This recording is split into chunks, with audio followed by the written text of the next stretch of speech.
நாங்கள் சாயந்தரம் ஸ்நாக்ஸுக்கு கேவுரு மாவு வச்சு ஒரு கொழுக்கட்டை செஞ்சுருவோம்.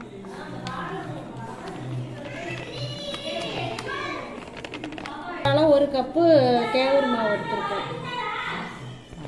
அதே கப்பால் ஒரு கப்பு அரிசி மாவு சேர்த்துவோம். இது ரெண்டும் இருக்கட்டும். இப்போ நம்ம பாவு ரெடி பண்ணிக்கலாம். வெல்லத்தை உடச்சி போட்டிருக்கேன். இந்த மாவுக்கு தேவையான அளவுக்கு தண்ணி இதிலே வச்சிடலாம். ஊற்றி காய்ச்சிடலாம். அது நல்லா கொதிச்சு வந்துட்டு இப்போ ஊற்றி நம்ம பிசைஞ்சிக்கலாம்.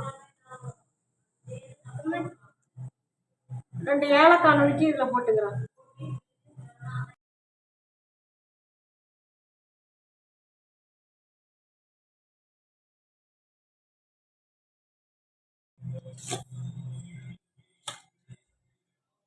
இப்போ தேங்காய் துருவி வச்சுருக்கோம். அதையும் இதோட சேர்த்து நம்ம பிசைஞ்சு எடுத்துக்குவோம்.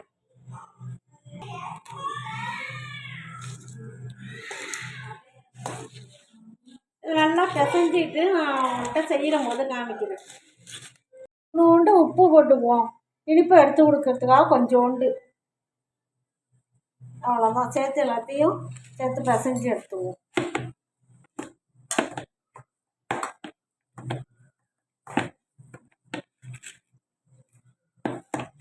கொழுக்கட்டையை இப்படி பிடிச்சி வச்சுக்குவோம்.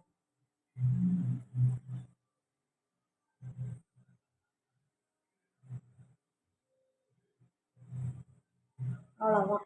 இது மாதிரி பிடிச்சி எல்லாத்தையும் பிடிச்சி வேக வைக்கிற போது நான் கொழுக்கட்டை எல்லாம் செஞ்சு வச்சுட்டேன். இதை இப்போ வேக வச்சுக்குவோம். இட்லி பானையில் தண்ணி வச்சு கொதிச்சுக்கிட்டு இருக்கு. இதில் வேக வச்சுக்கணும். போடாமல் வச்சுட்டு நம்ம ஆவி வந்த பிறகு மேலேயும் வச்சுக்கலாம். நான் வைக்கிற போது உங்கள்கிட்ட காமிக்கிறேன். இந்த ஆவி எப்படி வருது பாருங்க. இந்த மாதிரி வந்த பிறகு இது மேலேயே எடுத்து மறுபடியும் செய்கிறதையும் நம்ம வச்சுக்கலாம்.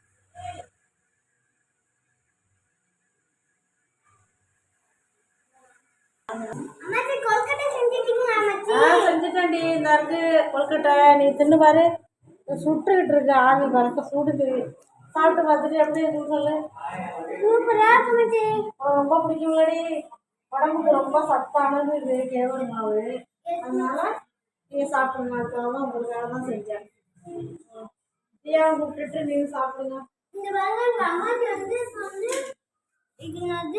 இந்த பாருங்க எவ்வளவு செஞ்சிருக்காங்கன்னு. கேவுரு கொழுக்கட்டை. கேவுரு கொழுக்கட்டை எங்க அம்மாச்சி ஒரு தட்டு ஃபுல்லா செஞ்சிருக்காங்க.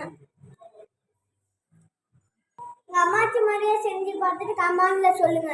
லைக் பண்ணுங்க, சப்ஸ்கிரைப் பண்ணுங்க. பாய்.